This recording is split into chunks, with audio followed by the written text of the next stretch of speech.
I was setting the last platter of roasted chicken on the dining room table when my phone buzzed. A quick glance at the screen showed it was my husband, Jalen.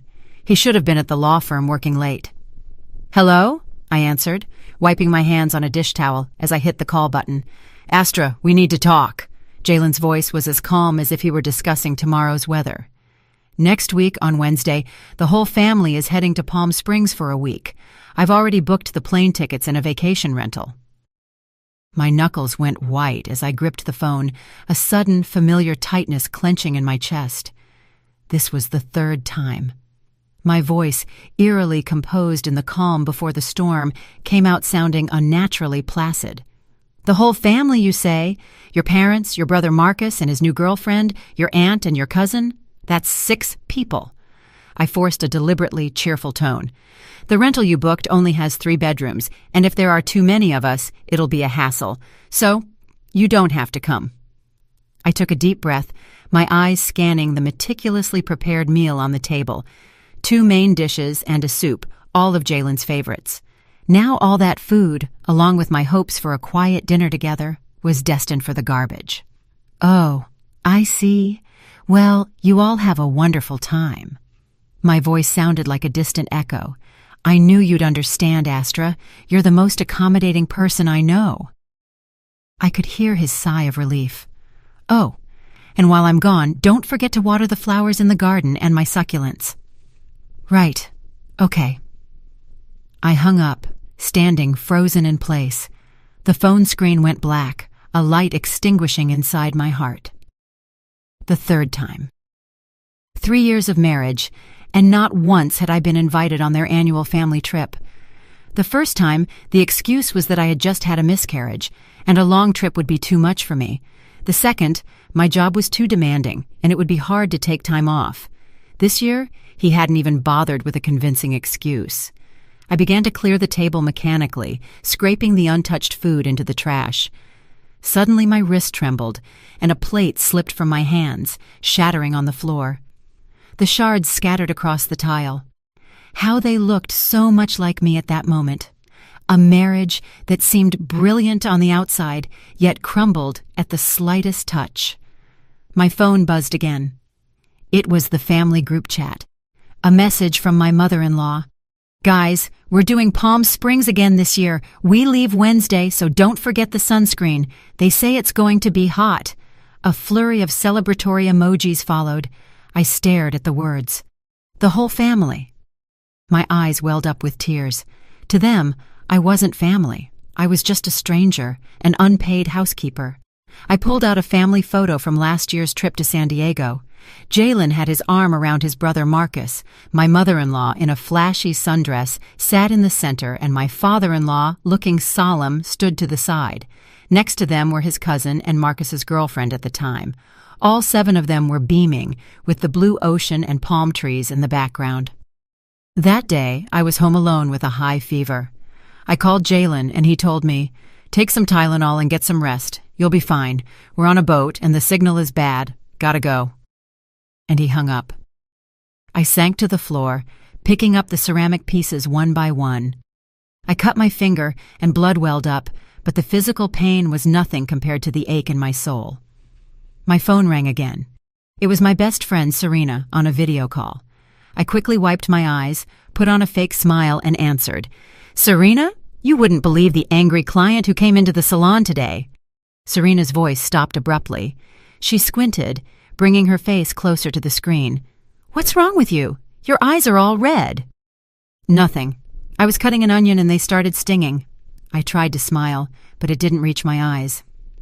"Don't lie to me. You think I've known you for more than 10 years for nothing?" Serena's brow furrowed. "What did that jerk Jalen do this time?" Under her piercing gaze, my armor crumbled. In a few hushed words, I explained everything, my voice dropping to a whisper. "I feel like I'm the one being made fun of." "You? It's Jalen and his family who are making fools of themselves. Astra, wake up. These people don't see you as family." I fell silent. Deep down, I already knew it. I just didn't want to admit it. 3 years ago, at our stunning wedding, Jalen had knelt and promised me happiness. The image was still vivid in my mind. How had we gotten here in the blink of an eye? Astra, Serena's voice suddenly turned serious. You remember you signed a prenup, right? I nodded. It was a month before the wedding. Jalen had suddenly proposed a prenuptial agreement, claiming it was a family tradition. Although it made me uncomfortable, I signed to prove I wasn't after his money. The house is in your name. That's clear property, right? It was a wedding gift from my parents. We registered it as a separate asset, only in my name. I frowned. Why do you ask? No reason, Serena hesitated. I just want you to take better care of yourself. Hey, since his family is going away next week, why don't you come and stay with me for a few days so you're not alone? I gently declined her offer. After we hung up, I stood by the living room window looking out at the manicured lawn Jalen had so carefully tended. We had bought this house when we got married. My parents paid the down payment, and I covered the renovation costs with the money I had saved over years of work. Jalen's family contributed a minimal amount, but they insisted his name be on the deed. The excuse was that a man needed to keep up appearances. The night wore on. I showered and got into bed like an automaton. Jalen wouldn't be home tonight either. He had to work late. For the past 6 months, his extra hours had become more frequent, and I had stopped asking questions. Lying there, staring at the ceiling, a thought crossed my mind. Did I really want to continue this marriage? For the past 3 years, I had strived to be a good wife and an exemplary daughter-in-law. I cared for my husband meticulously and even put up with my brother-in-law's insolence. What had I received in return? The deliberate exclusion from the group chat, my husband's increasingly frequent absences, and an annual family trip I was always left out of. My phone lit up, a message from Jalen. Honey, you still awake? I'll be gone next week, so make sure to lock the door tight. Oh, and my mom wants you to buy her some gifts typical of Palm Springs. Buy some nice gift boxes tomorrow and get them ready for her. Reading the message, I started to laugh, laughing until I cried. That's it. This is really the end. How long do you plan to keep lying to yourself, Astra? I wiped my tears and sent a message to Serena. Are you free tomorrow? I need some legal advice. Now! The cold moon shone high in the sky. I knew some things were irreversible.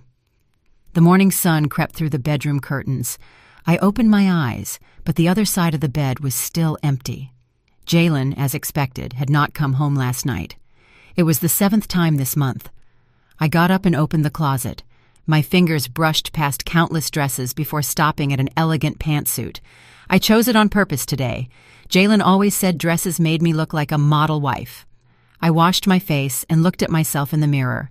My 29-year-old face already showed profound exhaustion. The fine lines under my eyes and my dull skin were a testament to 3 years of a repressed life. I covered the traces of last night's crying with makeup. Ding-dong. The doorbell rang. Through the peephole, I saw Serena's signature short hair and sharp gaze. She was holding 2 coffees in a paper bag with the delicious smell of pastries. I knew you wouldn't have had breakfast. As soon as I opened the door, she put the food in my hands. I got you an Americano with a little milk and no sugar, and your favorite croissant. The rich aroma of the coffee comforted me. In this city, besides the barista, Serena was the only one who remembered my preferences. Jalen didn't even know I was allergic to peanuts. Last year, at a family gathering, he insisted on serving me a salad full of nuts, saying it was delicious. Tell me, what kind of legal advice do you need? Serena took her laptop out of her bag and got straight to the point. I stirred my coffee and began to speak, weighing each word. If I wanted to get a divorce, how could I protect my rights? Serena's eyes lit up. Finally, you've come to your senses. She quickly opened several files. First, we need to clarify your financial situation. You said the house is in your name, right? Yes. It was a wedding gift from my parents. I registered it as my exclusive property. But after we got married, Jalen insisted on adding his name. For appearance's sake, he said. And I, being a softie, agreed. I forced a bitter smile. Serena's forehead wrinkled. When was that? About 6 months after the wedding. He asked me every day. He said his coworkers' wives had done it, and he was the only one who hadn't, and he was embarrassed at work. Serena's fingers flew across the keyboard. This is a bit complicated, but since it's a separate asset and you paid the down payment, that part and the appreciation belong to you. Who paid for the renovation? Mostly me. With the money I saved from work, about $70,000, Jalen's family contributed about $15,000. Do you have proof? Yes, I kept the renovation contract and all the receipts. Serena looked satisfied. The next thing is to gather evidence. Do you know exactly how much Jalen earns? The question left me blank. Jalen's income. Since we got married, we'd each managed our own money. He had given me an approximate figure, but I had never asked for the details. He earns about $100,000 a year. He gives me $100 a month for household expenses. The rest, we handle our own. Serena's eyebrows nearly met in the middle. What? You've been married for 3 years and you still have separate accounts? And I've been paying the mortgage on the house. My voice trailed off. Jalen said he had to invest his money, and his parents were getting older, so he had to have a cushion for medical expenses. Astra, Serena slammed her hand on the table. Don't you realize they're scamming you? That's not a normal marriage. My eyes filled with tears again. Even to me, it sounded ridiculous. To others, I was the woman who lived in a luxurious house and drove a high-end car. But the reality was, I had to think twice before buying a decent coat. Meanwhile, Jalen had gifted his mother a $20,000 gold bracelet without a second thought. We need to find out his financial situation, Serena said with a serious tone. Do you have access to his computer or documents? The office is always locked. He says he has confidential client information. Suddenly I remembered something. But I have an emergency key. I could go in when he's not there. Be careful. You can't let him find out, she warned me. The most important things are bank statements, investment records. And she paused. Do you have any proof of infidelity? My heart skipped a beat. Infidelity, a possibility I had tried to ignore with all my might, was finally coming to the surface. After Serena left, I stood in front of the office door with the key in my hand. When we got married, we promised to respect each other's privacy. Because of that, I had never entered his personal space without permission. Today, I had to break that rule. The sound of the key in the lock seemed unnaturally loud. When I opened the door, a faint smell of men's cologne hit me. The office was impeccably tidy. The law books on the shelf were arranged by height, and there wasn't a speck of dust on the desk. I checked the drawers. In the top one, a few unimportant work documents. In the middle one, several photo albums. I opened them at random. They only had pictures of Jalen and his family, with only a few of the two of us together. The bottom drawer was locked. That anomaly only increased my suspicions. Looking around, my eyes fell on a small safe behind the bookshelf. Jalen had bought it last year to store important documents. I tried our anniversary date. Error. His birthday. Error. Finally, I entered his mother's birthday. The safe opened with a click. Inside, there was a stack of well-organized documents. On top of everything, a copy of the property deed. My heart went cold as I opened it. It was the deed to my house, but under the owner's section, it clearly stated Jalen Black and Astra Miller in a joint tenancy. I remembered perfectly that in the beginning, it was only about adding his name with a minority share. I continued searching and found several bank statements. The balance in Jalen's account stunned me. It wasn't the $150,000 he had told me. It was nearly $1.5 million. Furthermore, every month there were regular transfers of between $3,000 and $15,000 to a Valerie. At the bottom was an elegant velvet jewelry case. I opened it with trembling hands. Inside, a diamond necklace I had never seen in my life. The receipt said Tiffany's. The price exceeded $25,000. The purchase date was my birthday last year, but my gift had been a simple bouquet of flowers. Under the case was another photo. Jalen was hugging a young woman by a resort pool. They were wearing matching swimsuits and smiling radiantly. On the back, in my husband's handwriting, was a note. To my love, Valerie, in Palm Springs, August 2023. That was the exact week he had claimed to be on a business trip. My world came crashing down. All his extra hours, the successive absences, the inexplicable expenses, everything made sense. The vibration of my phone almost made me drop the photo. It was Jalen. "Honey, I won't make it for dinner tonight. I have a work dinner." I stared at the message and then looked at his profile picture on the messaging app. He was sitting in a luxurious restaurant. Reflected in the wine glass was a hand with red-painted nails on the other side of the table. When I zoomed in on the image, the silhouettes of him and a long-haired woman could be seen in the window's reflection. In that moment, my mind became strangely clear. All my doubts and self-blame had found their answers. I wasn't paranoid or overly sensitive. I was just an idiot who was being cheated on. Calmly, I took pictures of all the evidence and sent them to Serena's encrypted email. Then I put everything back in its place. I closed the safe and left the office. At 10 o'clock at night, Jalen came home smelling of alcohol. Sitting on the living room sofa, I watched him with an empty gaze as he stumbled to take off his shoes. "Honey, you're still awake?" He came over to kiss me, but I turned my head away. "You smell like perfume. I don't like it," I said in a flat voice. Jalen paused for a moment and then laughed. "It was for work, honey. It must have rubbed off on me a little. Those clients wear really strong cologne." "Oh, really?" I looked him directly in the eyes. "Is that Valerie a client too?" Jalen's expression froze. His drunkenness seemed to vanish instantly. What are you talking about?" "Nothing." I stood up. "It just occurred to me. You must be exhausted, having to entertain that client so many times a month." Jalen's face went from red to white. "Astra, listen to me. I can explain." "You don't need to explain anything," I cut him off. "I'm tired. I'm going to sleep. I have to go buy those gift boxes for your mom tomorrow. You didn't forget, did you?" I turned around and went into the bedroom.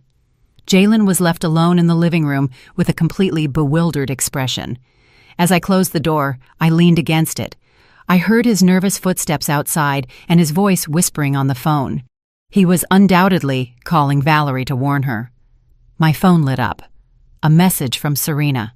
"Evidence received. With this, he's done. Come to the office tomorrow and we'll talk in detail. And this time, listen to everything I say." I replied with an okay and deleted the conversation history. I lay in bed and stared at the ceiling. My mind was strangely calm. The old Astra would have spent the night crying, but the one now just felt like laughing. Jalen carefully opened the door and lay down next to me as if nothing had happened. In the darkness, I could hear him deliberately holding his breath, pretending to be asleep. "Jalen," I broke the silence suddenly. "What resort are you going to in Palm Springs?" His body tensed visibly.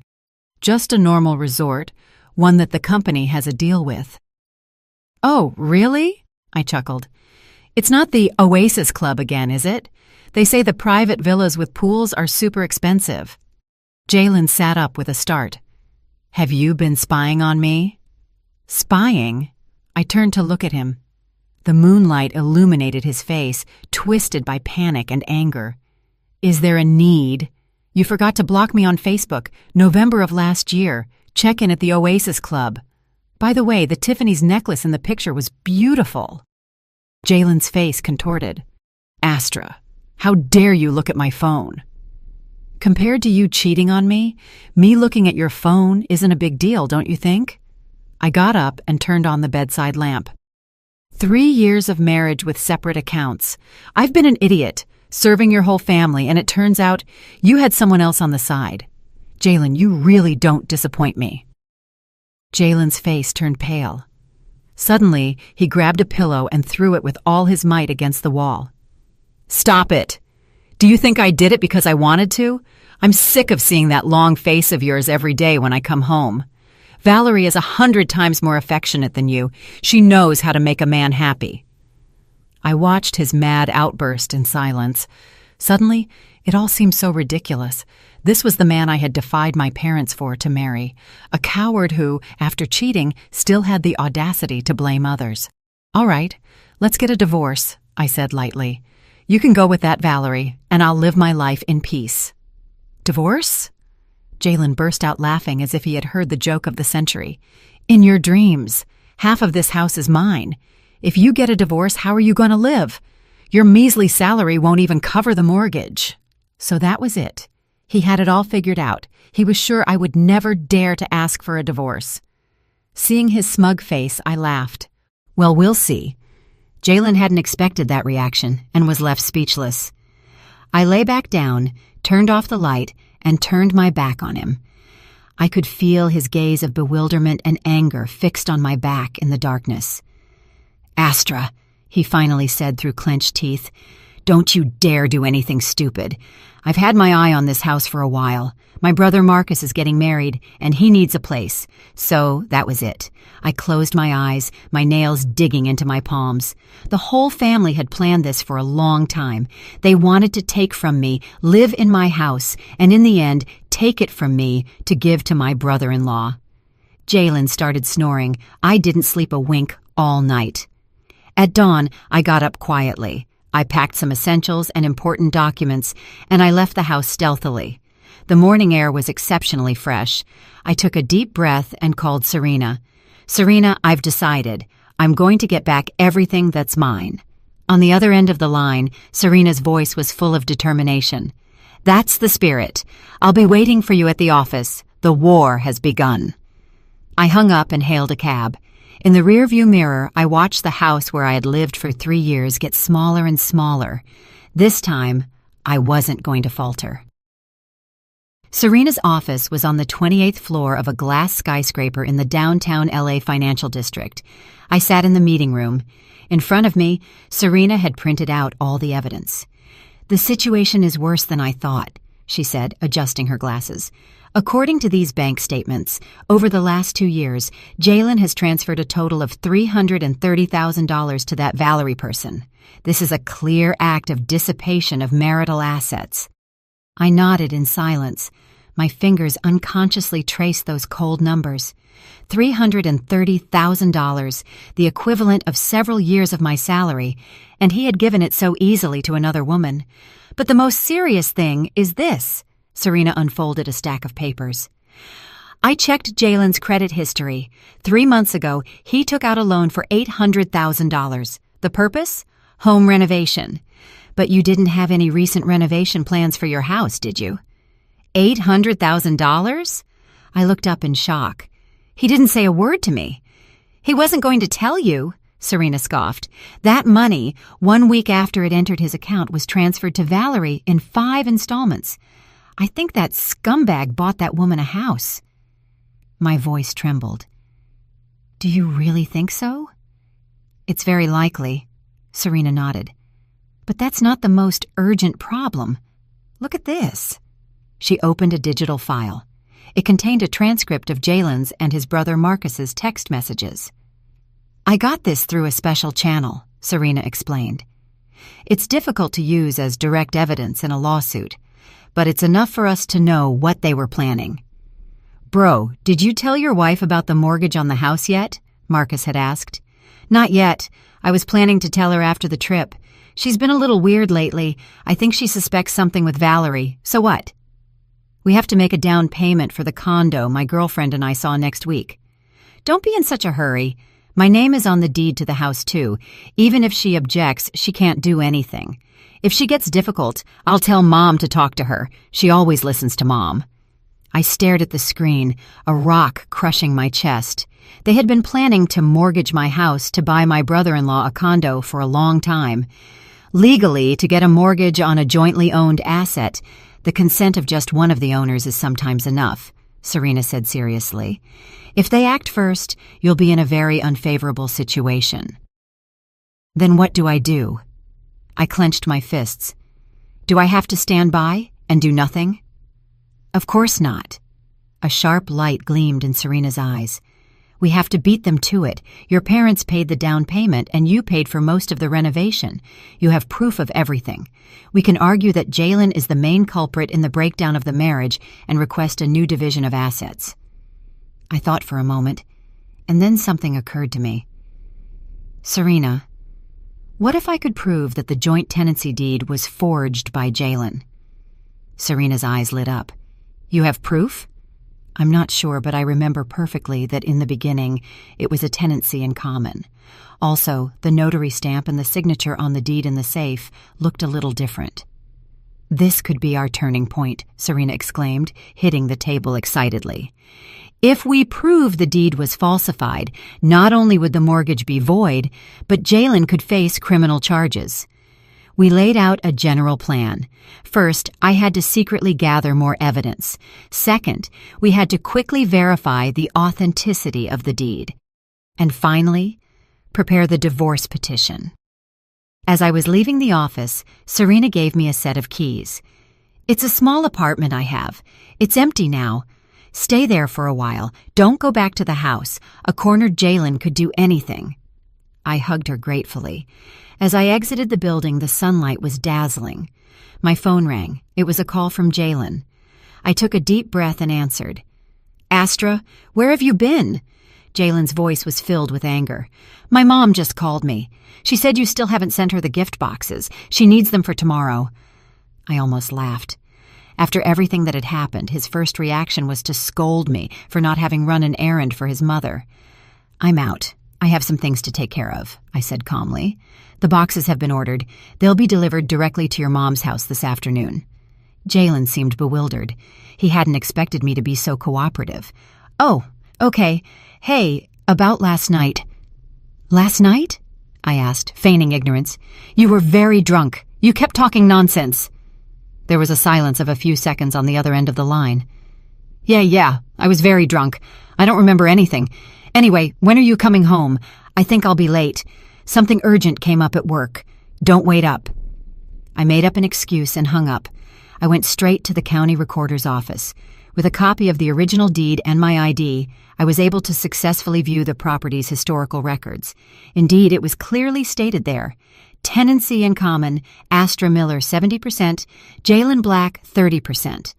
However, the current deed indicated a 50-50 joint tenancy. That meant Jalen had falsified the document somehow. I held back my euphoria, immediately took a picture, and sent it to Serena.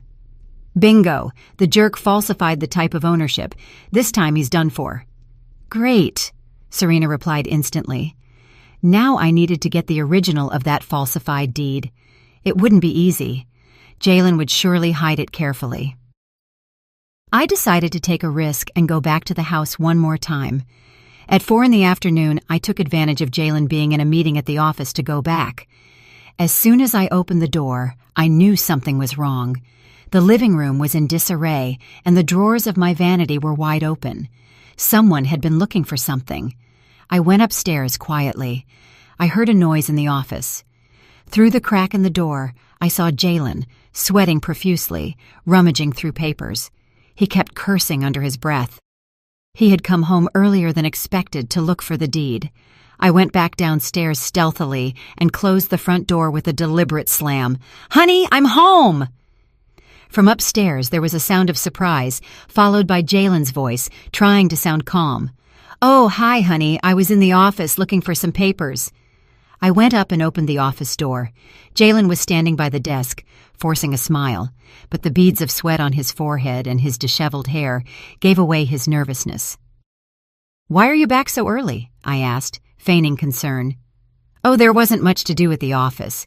Hey, have you seen the house deed? I need some documents to apply for a loan at work." Just as I expected. Inside, I smiled coldly, but on the outside, I put on a bewildered expression. "It's not in the safe. I looked and it's not there," Jalen said nervously. "You didn't put it somewhere else, did you? Think carefully." I pretended to think and then said, "You know, last month, the Homeowners Association asked us to update the owner information. I took it to make a copy, and of course my mom has it. She said she wanted to see it, and I left it with her." Jalen's face went white as paper. "What? How could you give something so important to someone else?" "My mom is someone else?" I shot back. "Besides, my name is on the deed too. What's the problem with my own family having it?" Jalen was speechless. A vein throbbed on his forehead. "Go get it right now. I need it urgently for work." My mom left on a trip. She won't be back until next month, I said, blinking innocently. Are you in such a hurry? Then get the loan with the condo you have in your name. Jalen had a small condo in his name as a separate asset that he rented out. Of course, he didn't want to touch his own property. Forget it, I'll find another way, he snapped irritably. Suddenly, he remembered something. Hey, do you really not remember anything I said last night? You said a lot of things.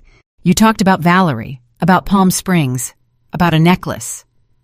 I watched as his face hardened, and then I laughed. I'm kidding. You didn't say anything. You slept like a log. Jalen's face, a picture of relief, was priceless. He came closer to hug me. Honey, I've been so busy lately, and I've neglected you. When I get back from the trip, we'll spend some time together, just the two of us. I skillfully evaded his arms. Hurry up and pack. You have an early flight tomorrow. Jalen awkwardly withdrew his arms and went upstairs. Watching his back, I knew I had to keep up the charade. The most important thing now was to calm him down and buy myself some time. After dinner, Jalen got a call and rushed out, probably to meet Valerie and plan their strategy. I immediately searched the office thoroughly. Finally, on the highest shelf, inside a thick criminal law manual, I found the forged deed. I quickly photographed it as evidence and put it back in its place. As I was about to leave, an envelope in the desk drawer caught my attention.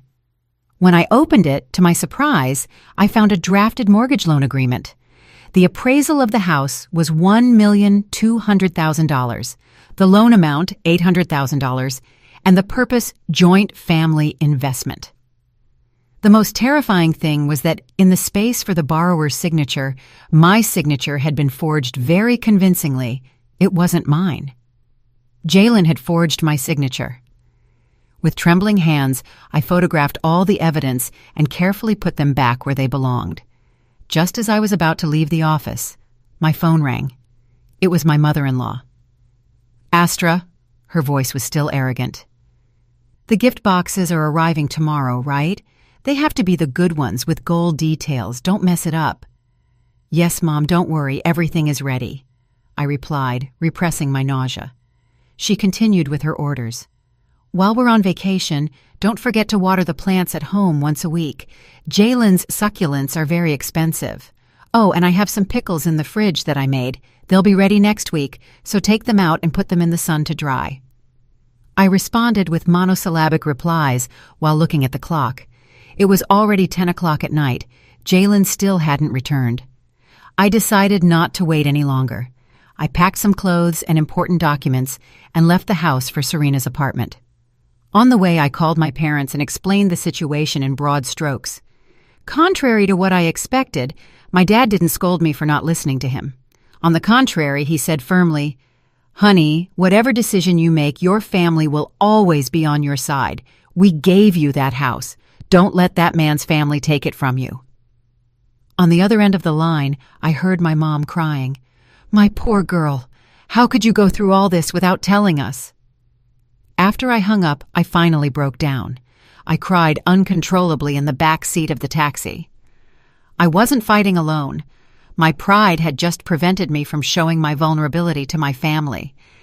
Serena's apartment was small but cozy. I took a hot shower and, lying in bed, reviewed my findings.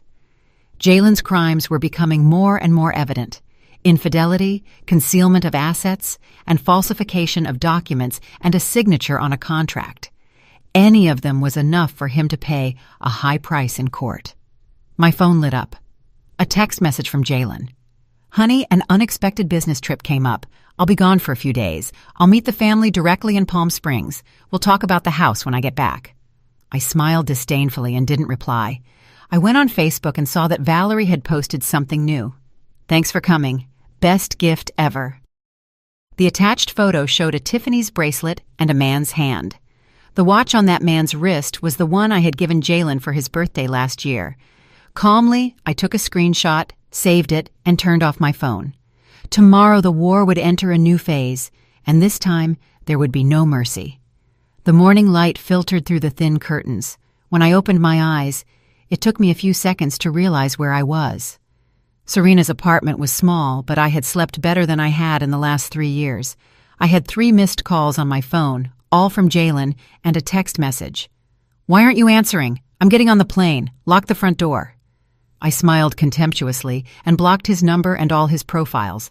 I got up and opened the fridge. A workaholic, Serena's fridge was empty except for some water bottles and an expired yogurt. After showering, I made myself a coffee, turned on my laptop, and started planning.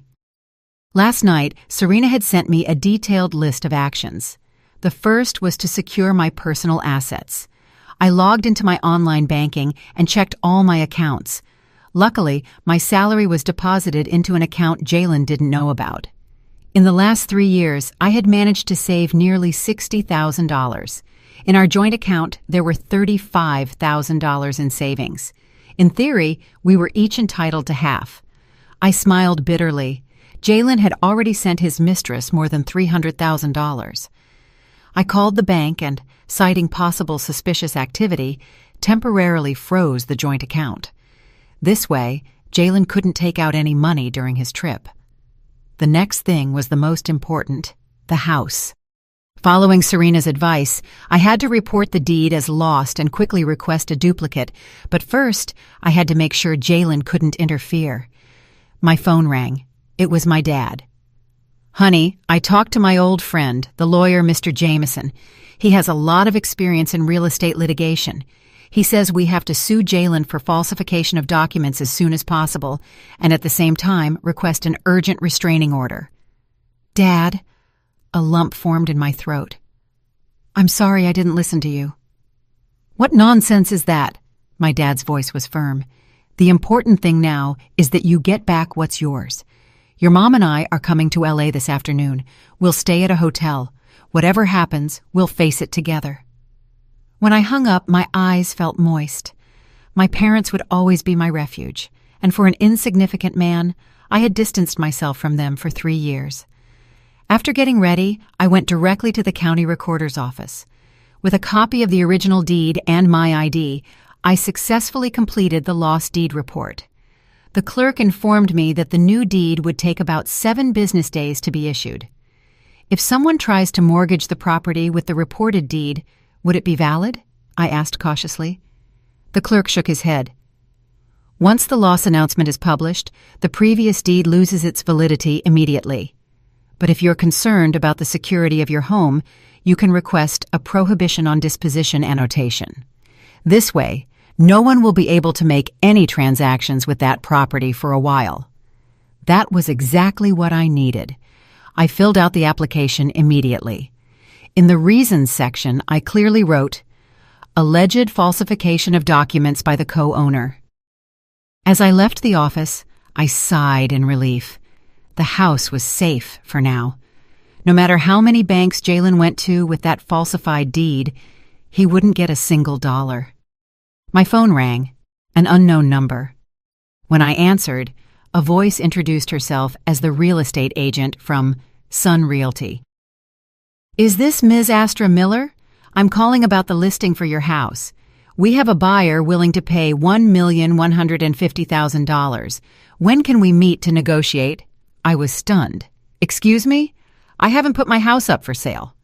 On the other end of the line, the agent also seemed bewildered. "But a Mr. Jalen Black came in yesterday with the deed and a photocopy of your ID saying you had both decided to put the house on the market." I felt my blood boil. Jalen, that scumbag, had gotten ahead of me. "Listen to me carefully, Ms. Agent," I said, holding back my rage. "That listing is fraudulent. The deed has been reported as lost, and a new one is being issued. If your agency proceeds with this transaction without following legal procedures, be prepared to receive a lawsuit from my lawyers." I hung up and immediately called Serena. When she heard about it, she was furious. "That Jalen is a complete jerk. Astra, we have to move faster. What do I do now?" I asked. "He might have contacted other real estate agencies." "First, we need to notify all the major real estate agencies and banks that the house is in litigation. Second, we need to sue Jalen immediately for falsification of a public document and a signature. And finally," Serena paused, "what if you sell the house?" Sell it? The idea surprised me. I had put so much effort into that house, from the blueprints to choosing the materials. Every corner had my touch. But thinking about it, what was the point of living there, facing unpleasant memories every day? "I'll sell it," I said firmly, "but after I regain full ownership." "Good decision," Serena nodded. "Hey, your parents just arrived. Mr. Jameson wants to meet with us this afternoon." At 3 o'clock, I met with my parents and Mr. Jameson in a hotel meeting room. When my mom saw me, she hugged me tightly, her eyes teary. "You're so thin." Mr. Jameson was an intelligent-looking, middle-aged man. He meticulously reviewed all the evidence I had collected, nodding constantly. "The evidence is very solid. Mr. Black's behavior clearly constitutes a crime of falsification of a private document and fraud. He could face up to 3 years in prison." "Prison?" I shook my head. "I just want to get a quick divorce and get my assets back. I don't want to take this to the criminal courts. Despite everything, it's been 3 years." Mr. Jameson understood my position and nodded. "Then we'll focus on the civil path. According to the civil code, the fact that Mr. Black has cohabitated with another person as if they were his spouse and has donated a large amount of money during the marriage is a serious cause for divorce. In the division of assets, he could receive a smaller share or even nothing." We agreed on the legal strategy. First, we would request a restraining order to freeze Jalen's assets. Then we would file the divorce petition, requesting the redistribution of the house's ownership and compensation for the marital assets Jalen had dissipated. "There's one more problem," Mr. Jameson said, adjusting his glasses. "Do you know where Mr. Black is currently? The court needs to notify him of the lawsuit." I opened my phone and went into the family group chat. Although I had the notifications silenced, I could see the photos they were uploading. The most recent one was a family photo on a beach in Palm Springs. Jalen was hugging Valerie by the waist, smiling radiantly. The caption read, "Family photo, only missing the daughter-in-law." My hands were trembling so much I could barely hold the phone. So that was it. Jalen's family trip was planned from the beginning to take Valerie, and I, his legal wife, had been completely excluded.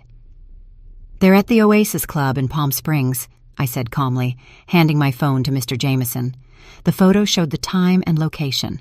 Mr. Jameson photographed the evidence and asked me, "Ms. Miller, when do you plan to retrieve your things from the house?" "I'm going to go get everything today," I said with determination. If Jalen dared to take his mistress on a trip, passing her off as his family, I no longer had to keep up appearances for him. When I returned to the house, I started systematically packing my belongings. The books from my college years in the office, the clothes and shoes from the walk-in closet, the dishes I had so carefully chosen in the kitchen. 3 years of marriage had accumulated a lot of things. As I was packing, the doorbell rang. Through the peephole, I saw an unknown woman with a folder in her hand. "Is this the residence of Mr. Jalen Black?" she asked politely. "I'm an account manager from ABC Bank. Mr. Black asked me to pick up some documents." An employee from the bank. Jalen's reaction had been faster than I thought. I opened the door, but didn't let her in. "What documents?" "Mr. Black told me you were already aware. The property deed to the house and your original ID." Her gaze scanned the inside of the house over my shoulder. I almost laughed out of anger. Jalen, from a distance, was sending a bank employee to my house to try and take the documents. "I'm sorry, but I don't know anything about that," I said coldly. "And the deed isn't here." The woman looked bewildered. "But Mr. Black—" "It doesn't matter what he told you," I interrupted her. "I suggest you check the latest public notices from the county recorder's office. This house is currently in litigation, and any bank that grants a mortgage on it will have to face the legal consequences." Her expression changed, and she left in a hurry. I closed the door and immediately sent an email to the credit departments of the major banks, officially informing them that the house was in litigation and that any loan application on this asset would be void. At dusk, I finished packing all my things. The moving truck parked at the door. The movers began to load the boxes. I took one last look at the place I once called home. I didn't feel a single ounce of nostalgia. Wait, something occurred to me. I went back to the bedroom and took a small box from the nightstand. Inside were a pair of pearl earrings, the only keepsake I had left from my maternal grandmother. In 3 years, I hadn't worn them for fear of losing them. Now they were finally back with their rightful owner. I locked the front door with the key and handed it to the doorman of the community, informing him of my move. I asked him that any matters related to the house should be handled through my lawyer. The doorman had known me since the day I moved in. "Ms. Miller, has something happened?" he asked hesitantly. "From now on, please call me Astra," I corrected him with a smile. "Thank you for everything, sir." I drove to the hotel where my parents were staying. I felt lighter than I had in a long time. On the way, I received a text from Serena. "Restraining order granted. All bank accounts in Jalen's name have been frozen. We've also published the notice of the lost deed. It's now legally effective." I thanked her and called my parents. On the other end of the line was my old college roommate from London, now a senior executive at a multinational company. "Astra, it's been a while." Emma's voice sounded full of energy. "Hey, is that position you mentioned at the Singapore office still open?"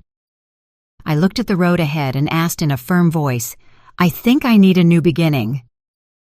A week later, I was sitting in Mr. Jameson's office, reviewing the newly drafted divorce petition.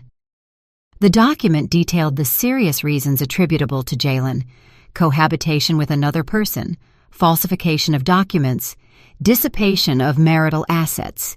Each point was backed by solid evidence. "The court has accepted the petition. The notification will be sent urgently to the hotel in Palm Springs where Mr. Black is staying," Mr. Jameson said, handing me another stack of papers. "This is the restraining order. All bank accounts, stocks, and real estate in Mr. Black's name have been seized." I nodded and turned to the last page. Jalen's reaction was more violent than I had imagined. The same day he received the court notification, he tried to fly back from Palm Springs, but with his credit cards blocked, he couldn't even buy a plane ticket. In the end, he had to ask his brother for money. "He should be in LA by now," Mr. Jameson warned me. "Do you think you need to lay low for a while?" "No," I shook my head. "The time has come for me to face him face to face." Just as I finished speaking, my phone started ringing frantically. Jalen's name flashed on the screen. It was the umpteenth number he had used since I blocked him. I pressed the call button and put him on speakerphone. "Astra, have you gone crazy?" Jalen's yell echoed in the office. "How dare you sue me and freeze my accounts?" "Mr. Black," I said calmly, "I ask you to watch your words. My lawyer is recording this conversation." There was a noticeable pause on the other end. Then his tone softened. "Astra, honey, do we really have to do this? We can sit down and talk things out calmly." I smiled disdainfully. "When you forged the deed and my signature on the mortgage contract, why didn't you think to talk to me about it? When you took your mistress on a trip, passing her off as your family, why didn't you think to talk?" "It's all a misunderstanding," Jalen hurried to explain. "Valerie is just a distant cousin. The family photo was a joke, and the deed could have been a mistake by the county clerk. We can go and correct it." "Mr. Black," I cut off his clumsy lies, "I'll see you in court." And I hung up. Mr. Jameson nodded in approval. "Well handled. Now he'll go all in. We need to be prepared." Indeed, less than half an hour later, I received an urgent message from Serena. Jalen went to the house with his parents. They're at the doorman's booth, making a scene to get him to change the lock. Mr. Jameson and I headed there immediately. From a distance, we could already hear my mother-in-law's shrill voice. "My son is the owner of this house. Why won't you let him in? Did that woman bribe you, doorman?" The doorman looked very flustered. "Ma'am, Ms. Miller filed a formal report for a lost deed, and a new one is being issued. Legally, at this moment, she is the only one with a right to the house." "That's ridiculous," my father-in-law shouted, hitting the counter. "Half of that house belongs to my son. Who does that Astra think she is, not letting him into his own home?" I took a deep breath, opened the door, and walked in. "Father-in-law, mother-in-law, it's been a while. How was the trip to Palm Springs? That family photo turned out beautiful." The three of them turned around in unison. Their faces were a sight to behold. Jalen's face was purple like a plum, and my mother-in-law looked like she wanted to eat me alive. "Astra!" My mother-in-law lunged at me, trying to grab my neck. "How dare you, you ungrateful woman, treat my son this way?" Mr. Jameson stepped in, blocking her path. "Ma'am, I ask you to control yourself. Assaulting a person is a crime. We are recording the entire situation." My mother-in-law's hand froze in midair. She turned pale and withdrew it. Well, so now you're bringing lawyers to confront your in-laws," Jalen said, pushing his mother aside and grinding his teeth. "What exactly do you want?" "It's very simple." I looked him directly in the eyes. "To get a divorce and get back all the assets that belong to me." "Don't you dare dream of it!" Jalen yelled. "My name is on the deed too. Don't think you're going to keep it all." "Oh, really?" I pulled a folder from my bag. "This is the original registration. The house is a tenancy in common. My share is 70% and yours is 30%. It's clearly specified. The document you falsified is already a crime." Jalen's face turned white. "It's a lie!" "And that's not all," I continued to press. "You forged my signature on a mortgage contract and transferred $330,000 to your mistress. All of these are serious causes for divorce. According to the law, not only would you not be entitled to any part of the house, but you might have to pay me compensation." My mother-in-law couldn't take it anymore. "That's impossible. My son has been supporting you for years, and this is how you repay him? Biting the hand that feeds you? Supporting me?" I almost laughed. "Mother-in-law, for 3 years we've had separate accounts. The mortgage on the house, the electricity, the water, the HOA fees, I paid for all of it myself. Your son gave me $100 a month for expenses, an amount that didn't even cover his own food."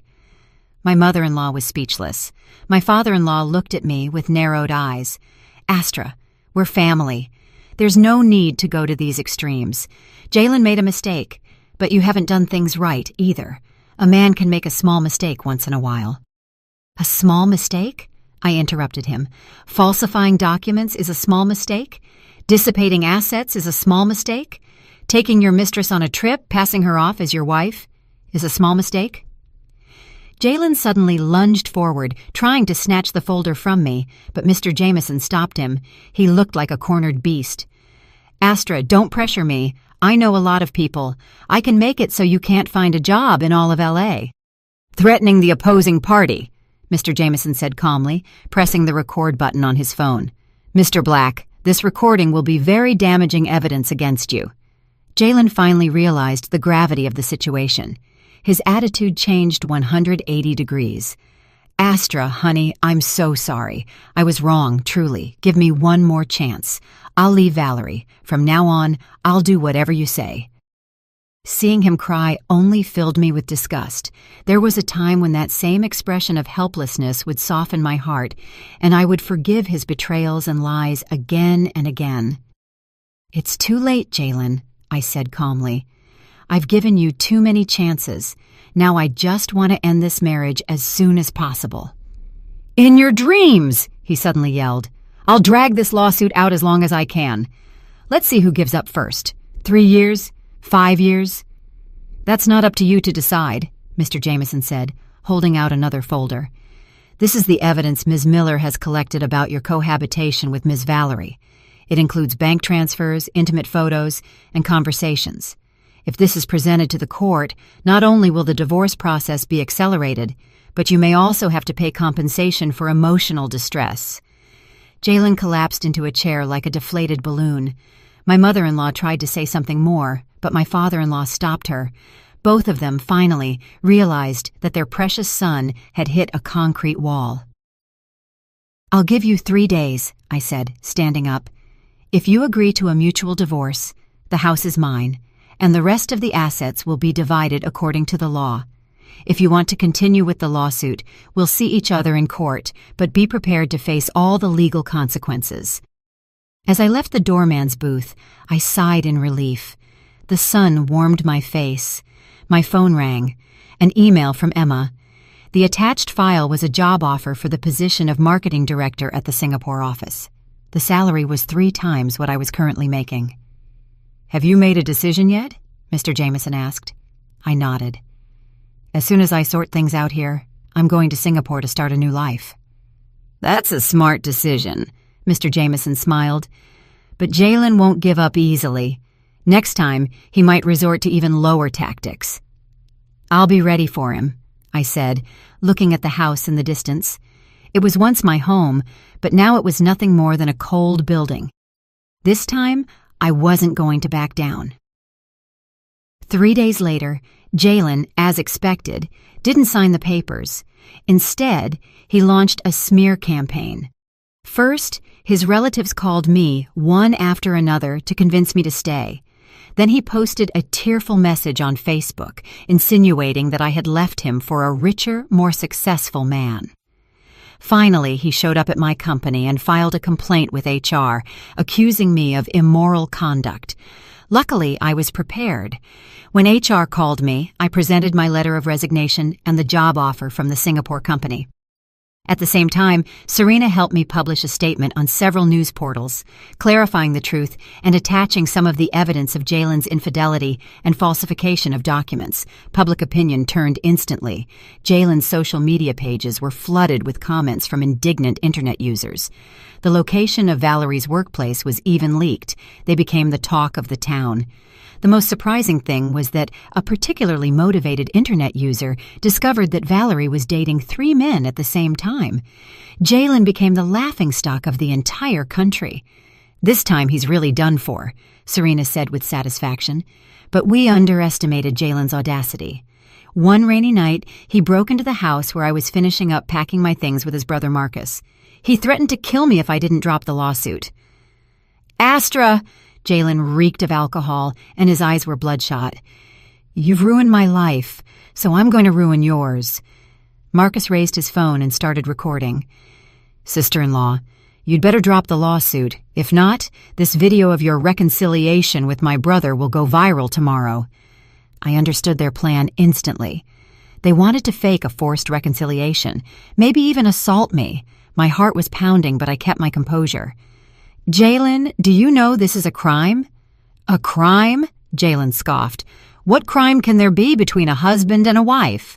I'll tell you what, after tonight, whether you drop the lawsuit or not, you're finished." The moment he lunged at me, I pressed the panic button I had in my pocket.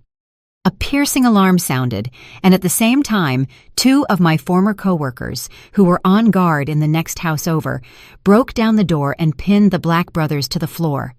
"The police are on their way," I said, looking coldly at Jalen, who was immobilized on the ground. "This time, with trespassing and attempted assault. You'll be in jail for a long time." Jalen's face turned ashen, and Marcus started to cry and plead. "Astra, it was my brother's idea. Please, forgive us." In the distance, the police siren was getting closer. I knew the charade was finally over. Jalen's last and most desperate attempt had given me the opportunity to get rid of him forever. As the police were putting the handcuffs on him, he suddenly turned to me and asked, "Astra, did you ever love me?" I was silent for a moment and then answered sincerely, "Yes, but now I feel nothing but contempt." The police car drove away, and the rain stopped. I stood at the door of the house, looking at the place filled with so many memories. I felt strangely at peace. Tomorrow, I would officially put the house up for sale. Next week, the first divorce hearing would take place, and in a month, I would be in Singapore, starting a completely new life. My phone rang, a text message from my mom. "Honey, I made your favorite stew. Come have dinner." I smiled and replied, "Of course, Mom, I'm on my way." A star shone in the night sky. I knew it was my guide, showing me the way forward. The day before the first divorce hearing, I received a call from the police. Jalen, during his trip to Palm Springs, had used the falsified deed to get a loan of $120,000 from a small financial company. Now, the company had discovered the forgery and had reported him.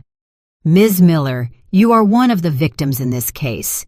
We need your cooperation in the investigation." The officer's voice was serious and respectful. I hung up and immediately called Mr. Jameson. When he heard about it, he couldn't help but laugh. This Jalen has dug his own grave. With a falsification of a public document of that amount, he faces a prison sentence of at least 3 years. Prison? I asked. It's very likely, Mr. Jameson said with certainty. And this benefits us immensely in the divorce trial. The judge will recognize Jalen's serious culpability, and the division of assets will undoubtedly be in your favor. I should have been happy, but I felt a strange mixture of emotions.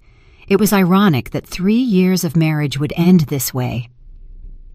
On the day of the trial, the courtrooms were filled with journalists.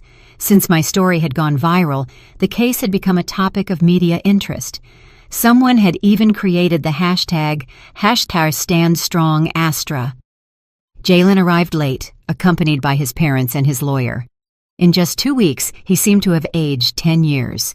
His eyes were sunken, and his face was ashen. When he saw me, a flash of resentment crossed his gaze, but it was quickly replaced by fear. He knew he was facing not only divorce, but also criminal charges. The trial was surprisingly quick. Jalen's lawyer tried to argue that the money transfers were simply gifts between friends and that Valerie was a distant cousin. But when the judge saw the intimate photos and explicit conversations, even the lawyer was speechless. Regarding the falsification of the deed and the signature on the mortgage contract, Jalen's defense had nothing to say. When the judge asked Jalen why he had done it, his answer stunned the entire room. My brother was getting married, and his fiancé's family wasn't contributing anything. I just wanted to help my family a little. And for that you falsified documents, a signature, and dissipated marital assets? The judge asked severely. Were you aware of the legal consequences of your actions? Jalen lowered his head and said nothing. His mother, in the courtroom, broke down crying until a bailiff escorted her out. During a recess, Jalen suddenly approached me. Astra, for the 3 years we were married, couldn't you drop the lawsuit? I'll give you back the house. I don't want the money. It's too late, Jalen. I looked at him calmly. I gave you a chance. You chose the worst path yourself. You want to destroy me? He yelled, his eyes bloodshot. If I go to jail, my life will be over. You brought this on yourself, I said. I turned around and stopped looking at him. The final verdict far exceeded my expectations. The judge granted the divorce. The house was fully awarded to me. Jalen was ordered to return the $330,000 transferred to Valerie. 70% of the savings in Jalen's name were awarded to me as compensation for damages. In addition, Jalen had to pay my legal fees and court costs. As the judge read the verdict, Jalen's face turned ashen, and his mother in the courtroom fainted. The journalists' cameras flashed nonstop. In a shower of flashes, the miserable sight of the Black family was immortalized forever. As I left the courthouse, the sunlight was dazzling. Mr. Jameson patted me on the shoulder. Congratulations, Ms. Miller. Justice has been served. Thank you, Counselor, I said sincerely. Without your help, I couldn't have won so overwhelmingly. What are your plans now? What will you do with the house? I'll sell it, I said without hesitation. I've already put it in the hands of a real estate agency. Next week, I'm going to Singapore to start my new job. As a marketing director? That's a smart decision. Oh, do you plan to proceed with the criminal case against Mr. Black? I thought for a moment. I don't want to have any more dealings with him. If he admits his guilt and returns the assets, I can drop the charges, but what the law decides is up to the law. Understood. I'll take care of the rest of the paperwork, Mr. Jameson said as he bid me farewell. I wish you the best in your new life in Singapore. When I returned to the apartment I had temporarily rented, I started packing. 3 years of marriage, and in the end, I was only taking 2 suitcases with me. My phone kept ringing with congratulatory messages from my friends. I thanked everyone and turned off my phone. I enjoyed that rare moment of silence. That night, Serena came to celebrate with a bottle of champagne. Wow, that scumbag Jalen is broke. What satisfaction. We toasted. The bubbles dissolved on my tongue with a sweet taste. Suddenly, Serena became serious. Honestly, Astra, For these 3 years, my biggest worry has been you. I saw how you were losing yourself, how you were no longer the person you used to be. I know, I gripped my glass. Sometimes I wonder how I could have been so stupid. There were so many signs. Why did I insist on ignoring them? Because of love, silly, Serena sighed. Love is blind, but luckily, you finally woke up. The next morning, I received a call from the real estate agency. The house had sold for $1,250,000, $100,000 above the market price. The buyer was a single mother who liked the proximity to schools and the style of the renovation. The buyer wants to close as soon as possible. Would that work for you? The agent asked cautiously. No problem, I said. We can do the paperwork tomorrow. As I hung up, I felt a great sense of relief. That house, full of bad memories, was finally going to be a part of my past. The signing of the deed was very quick. After I signed the last document, the buyer, an elegant middle-aged woman, took my hand. Astra, I've seen the news. You're very brave. This house, in my hands, will be filled with love and laughter. My eyes welled up a little. Thank you. That's exactly what this house needed. As I left the notary's office, I decided to go back to the house one last time. The new owner was moving in the next day, so no one would be there now. I pushed the familiar door open and walked in. In the empty rooms, only my footsteps echoed. The sun streamed through the large windows, painting golden stripes on the floor. I walked through the rooms slowly. Memories came to me like a tide. The living room. Once, Jalen had thrown the table because he didn't like the food I had made. The office. He spent whole nights working, when in reality he was on video calls with Valerie. The bedroom. Sometimes, drunk, he would force me to fulfill my marital duties. But there were also good times. The kitchen. Once, I prepared a big party for my parents. The patio. I drank wine with my friends, and we talked until the early hours of the morning. The garden, the roses I planted, bloomed every year. Goodbye, I said, in a low voice, closing the door softly. This time, I didn't look back. As I left the community, I ran into Marcus, Jalen's brother, at the entrance. He looked gaunt. When he saw me, he was surprised, and then ran toward me. Sister-in-law, Astra, he stammered. Could you lend me some money? My brother has been arrested. My fiancé's family broke off the engagement, and my mom is in the hospital with high blood pressure. I couldn't believe my ears. The Black family still had the nerve to ask me for money. Marcus, I said calmly, do you know that your brother forged my signature to mortgage the house to buy that condo for you two? His expression changed. I didn't know where the money came from. You and your family are incredible, I said sarcastically. That your brother is in jail, that your mom is in the hospital, and that your wedding was canceled is karma. I suggest you worry about your own problems. With that, I turned and left. Marcus behind me yelled in rage. Astra, you're a cold and ruthless woman. My brother was blind to marry someone like you. I didn't turn around. I just waved my hand in a final farewell. Back at the apartment, I finished packing. The HR department of the Singapore company had sent me a welcome guide and tips for finding accommodation. Emma had also prepared a detailed list of things I would need. A new life was calling me, a life bright and full of hope. That night, my mom video called me. My dad, next to her, kept asking questions. They insisted on accompanying me to Singapore, but I refused. Mom, Dad, I'm not a child anymore, I said, laughing. Besides, Singapore is an incredible country. You don't have to worry about a thing. You'll always be our little girl, my mom said, wiping away a tear. You're going so far away. Please take good care of yourself. I will, I reassured her.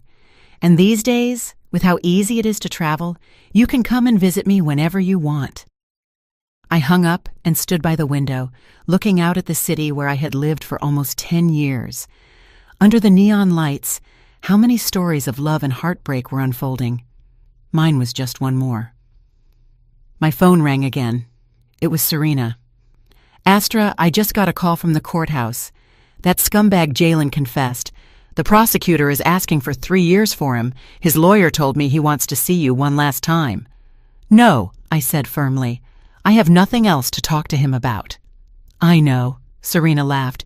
"You have your tickets? Do you want me to come with you to the airport?" "Tomorrow at 3 in the afternoon. You don't have to come. You know I hate goodbyes. Have a good trip." Suddenly, Serena's voice cracked. "Call me often and don't forget your friends when you get a new boyfriend." "What are you talking about? You're my best friend." A lump formed in my throat. "As soon as I get settled, I'll invite you to Singapore." The night went on. I finished packing the last suitcase. I turned off the light and lay in bed. Tomorrow at this time, I would be 30,000 feet high, flying toward a completely new life. I closed my eyes, and the memories of the last 3 years passed before me like a slow-motion movie. Pain, betrayal, struggle, awakening. In the end, it all had become the force that propelled me to grow. I remembered a quote I had read somewhere. "There are paths you must walk alone, tears you must wipe yourself, and pains you must endure in solitude. But when you overcome all that, you will find a better version of yourself." Tomorrow, the sun would rise again, and I would no longer be the Astra who put up with humiliation. Changi Airport, Singapore, a bustling hive of people. I pushed my luggage cart, and as I walked out, I saw Emma holding a sign with my name on it. We hadn't seen each other in 3 years. She had short hair and an elegant business suit. She looked even more determined than in our UK days. "Astra!" She ran to hug me enthusiastically. "Welcome to your new life." Emma helped me settle into an apartment near the office and invited me to try authentic bak kut teh. At the table, she cautiously asked about my divorce. I summarized it for her briefly. "What a jerk! He should rot in jail." I smiled and shook my head. What's in the past is in the past. Now, I just want to look forward. The new job was a challenge, but very stimulating. As the marketing director for the Asia-Pacific region, I was responsible for brand promotion in several countries. The busy routine didn't leave me time to think about the past. Every day was full and meaningful. A month later, I received an email from Mr. Jameson. Jalen had been sentenced to 3 years in prison for falsification of a public document and fraud. At the same time, the court had executed the divorce decree. The savings in Jalen's name were transferred to my account. Valerie was also ordered to return part of the money. The email included a clipping from the crime section of a national newspaper with the headline, "Wife's Blitz Divorce After Husband's Deed Forgery Scam." In the photo, Jalen was surrounded by journalists, looking pathetic. I calmly closed the email. I felt nothing. On the weekend, I attended a yacht party in Marina Bay, organized by the company. The night view of Singapore was a spectacle of lights. My coworkers were toasting cheerfully. Jackson, the senior marketing director, approached me with a glass of champagne. "Astra, I heard you left an important position in Spain to come to Singapore. You are very brave." I smiled without saying anything. He didn't know I hadn't come for my career, but to escape a past I didn't want to go back to. 3 months passed, and I had fully adapted to the pace of life in Singapore. The work was going smoothly, and I had made new friends. Sometimes I would post photos of Singaporean food and landscapes on Instagram. Serena was always the first to like and comment, "I'm so jealous." One Tuesday morning, while I was preparing the quarterly report, my phone rang, an unknown number with an LA area code. "Hello?" I hesitated for a moment before answering. "Is this Astra Miller?" a weak female voice said. My phone almost fell from my hand. It was my ex-mother-in-law. How had she gotten my new number? "I'm Jalen's mother." "What do you want?" I asked coldly. "Astra," her voice cracked. "I was wrong. Everything that happened was my fault. Please forgive my Jalen. He's already been sick twice in jail. The doctor says if he keeps going like this—" "Ma'am," I interrupted her. "First, you are not my mother. Second, if Jalen is in jail, it's because he brought it on himself. And finally, don't contact me again." "How can you be so cruel?" Her voice became shrill. "You were husband and wife. How can you stand by and do nothing while he's dying in jail?" If he's really sick, the prison has its own medical services, I said calmly, and my lawyer will send you a formal notice for harassment. I hung up and immediately called Mr. Jameson. He was also surprised that my ex-mother-in-law had gotten my number and promised to investigate the source and take legal action. This incident was like a small stone thrown into a calm lake. It created some ripples, and then everything returned to tranquility. 2 weeks later, I received a message from an unknown person on LinkedIn. Dear Astra Miller, I'm Iris Jones, head of HR for the X Group. I've heard you've been very successful in Singapore. I've taken the liberty of contacting you. We are currently looking for a marketing director with international experience. I was wondering if you'd be interested in coming back to the U.S. to continue your career. The X Group was a giant in the industry in the U.S. The position of marketing director had always been my goal. But to go back? I wasn't ready to face that place full of painful memories. I replied courteously, I am very satisfied with my current job and have no plans to change in the short term. Iris responded quickly. I understand, but it's a unique opportunity. A salary of $250,000 annually, stock options, and reporting directly to the CEO. If you change your mind, don't hesitate to contact me. $250,000, double my current salary. I stared at the message for a long time. In the end, I didn't delete it. Time flew, and I had been in Singapore for 6 months. During that time, my team managed to close 2 major contracts. The CEO publicly congratulated me at the annual meeting. Emma, saying I was the fastest adapting foreign employee, even encouraged me to apply for permanent residency.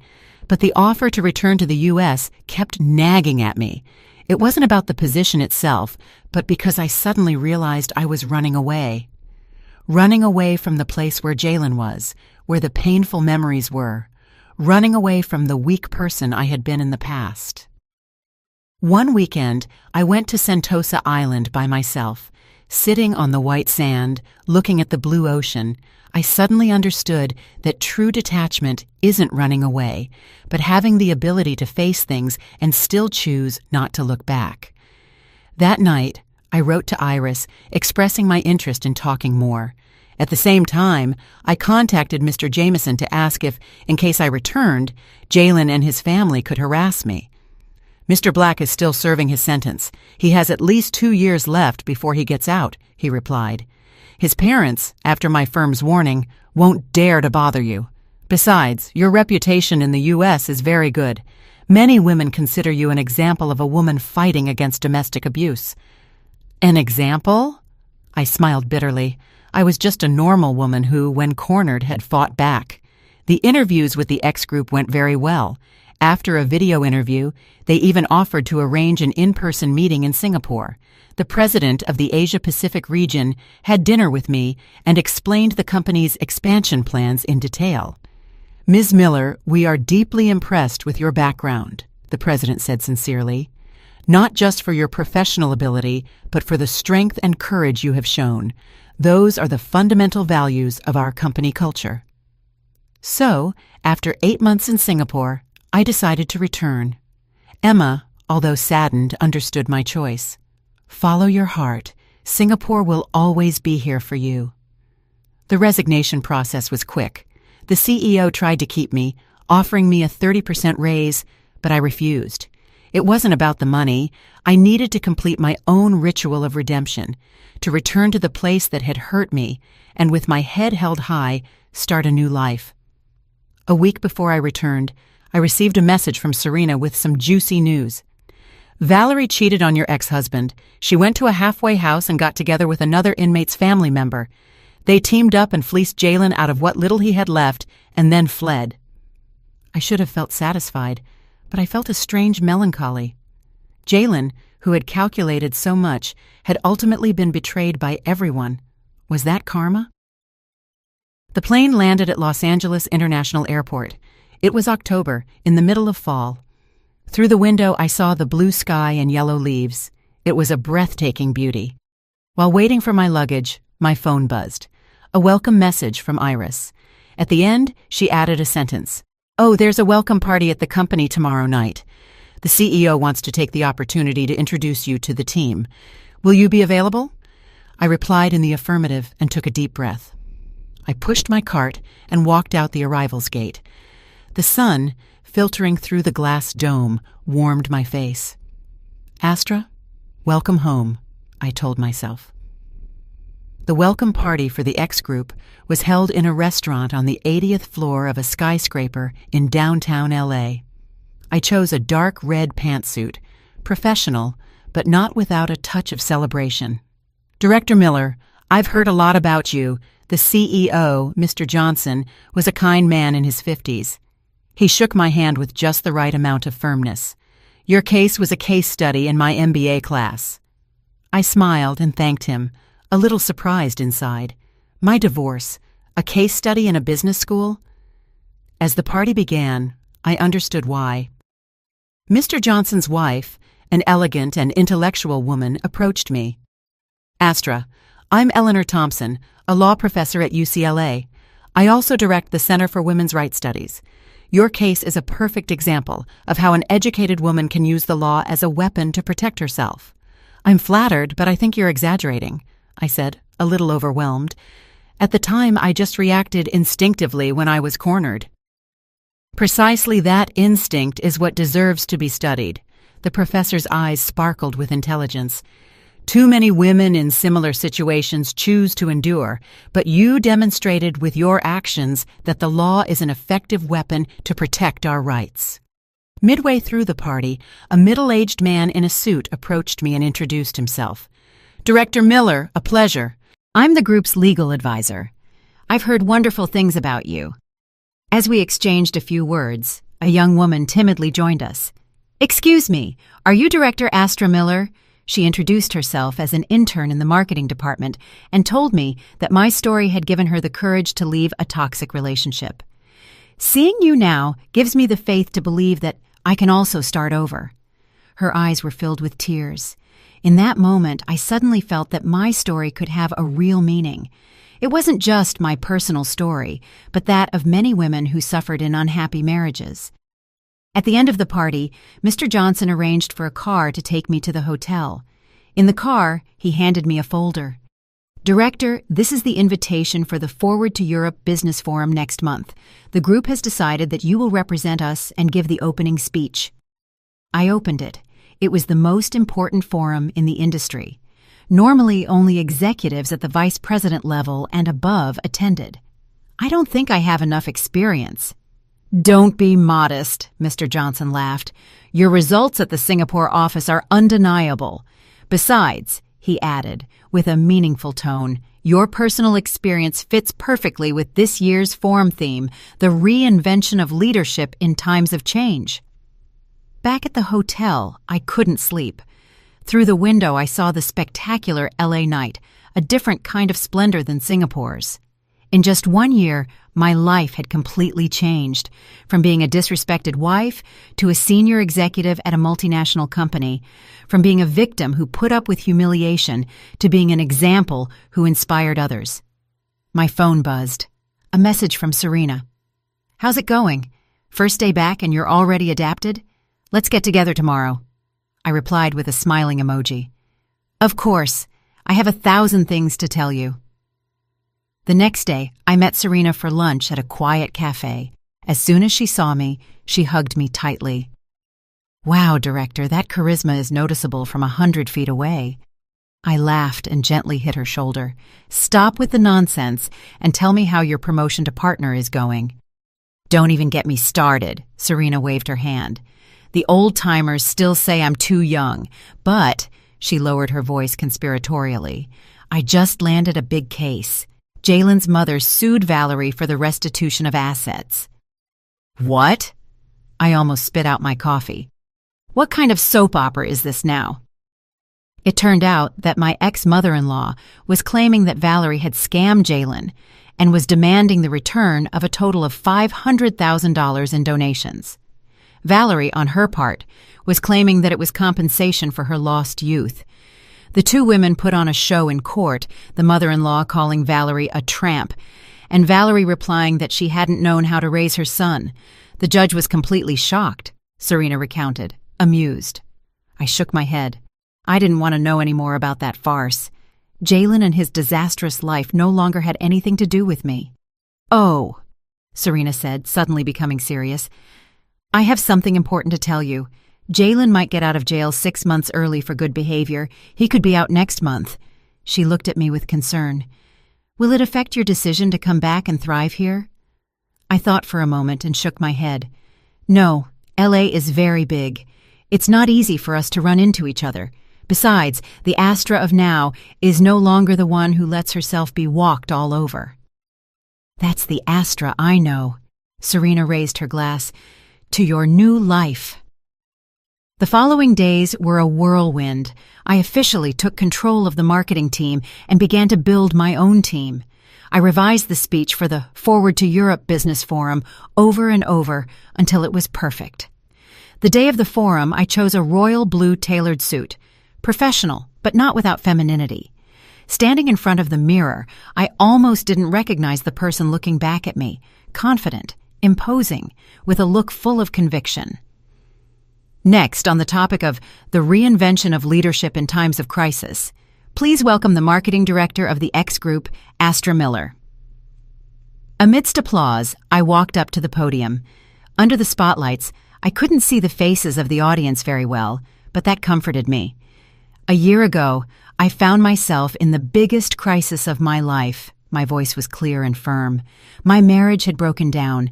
My trust had crumbled, and my own value had been completely denied. I shared how, in the midst of that crisis, I had rediscovered myself, how I had transformed pain into the strength to grow. At the end of my speech, I said, "True leadership doesn't lie in controlling others, but in controlling our own lives. When we have the courage to face our deepest fears, we discover our greatest strength. Thank you." The entire auditorium stood up and applauded. Afterwards, attendees surrounded me to exchange business cards. Among them were heavyweights in the industry. Mr. Johnson, in the distance, gave me a thumbs up. His face reflected the joy of having discovered a treasure. In the car back to the company, I received a message from an unknown number. "Astra, I got out of jail. I heard you're doing very well. Congratulations. Could we see each other one more time? I have so many things to tell you." It was Jalen. My fingers hesitated over the screen. Finally, I deleted the message and blocked the number. There is no need to retrace our steps or reconnect with the people we left behind. The video of my speech at the forum went viral and brought me some unexpected opportunities. First, interview requests from several economic magazines. Then, an invitation to participate as a commentator on a television show. Finally, a publishing house contacted me to propose writing a book about female leadership. "Director, you've become the company's star," my young assistant said, smiling. "Reception says you've been receiving a lot of flowers from admirers lately." I shook my head and asked her to tell the reception to reject all gifts from unknown sources. Fame is a double-edged sword, and I knew that very well. One Friday afternoon, while I was reviewing the quarterly report, Iris knocked on my door. "Director, next month is International Women's Day. The Federation of Women in Business has invited you as a representative of successful women to give a speech at a high-level forum. The CEO has already given his approval. Take a look." I received an invitation with golden borders. It clearly read, "The Growth and Empowerment of Women in the New Era." On the list of invited speakers were famous businesswomen, academics, and artists. My name was among them. "Don't you think this is too much for me?" I said, a little worried. "Don't be modest." Iris patted me on the shoulder. "Director, do you know what they call you online? The comeback queen, the modern Joan of Arc. Your story has inspired countless women." That night, I video called my parents to give them the good news. My mom was so emotional, she kept crying, and my dad proudly said he would tell the whole family to watch the live broadcast. "Astra," my mom suddenly said, lowering her voice, "that Jalen fellow came to the house a few days ago." My smile froze. "What did he want?" "He said he came to apologize," my dad continued. "The truth is he looks very gaunt and much more polite. He said he knew he was wrong, that he didn't expect you to forgive him, but that he would like to have the opportunity to make it up to you. Mom, Dad, you didn't give him my number, did you? Of course not, my mom hurried to say.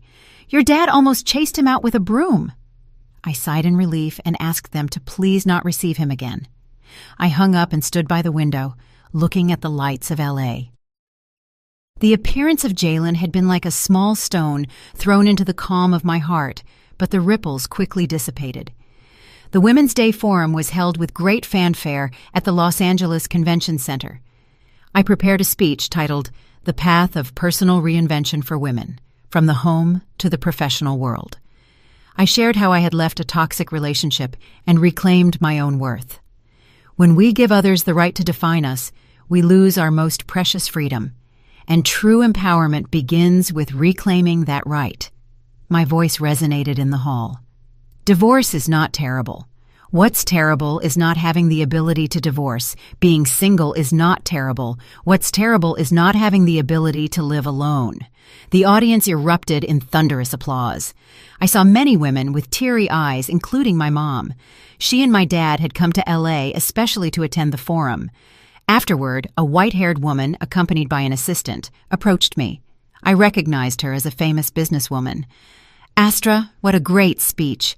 She took my hand affectionately. "Sincere stories always have the greatest power. I hope you continue to raise your voice for women." Emotionally, I didn't know what to say. I just nodded. The photographer's flashes went off non-stop, immortalizing the moment. That night, the photo was on the front page of the major business newspapers. At the reception after the forum, I received countless business cards and collaboration proposals. I was a little tired of greeting so many people when a familiar figure appeared at the ballroom door. It was Jalen.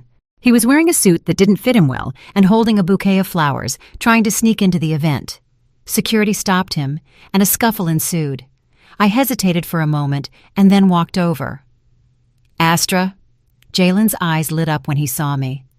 "I just wanted to congratulate you in person. You look stunning."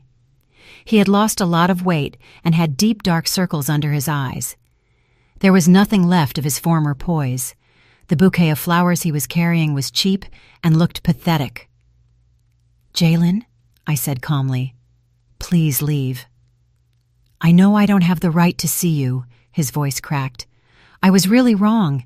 Valerie ran away with all my money. My mom had a heart attack from the shock and is in the hospital. And I've lost my job. It's my karma." Seeing him cry didn't evoke any emotion in me. The wound of the past was so deep that I no longer had the strength to even hate him. "Let's leave the past behind," I said. "I wish you the best, but don't come looking for me again." Jalen suddenly knelt. "Give me one more chance."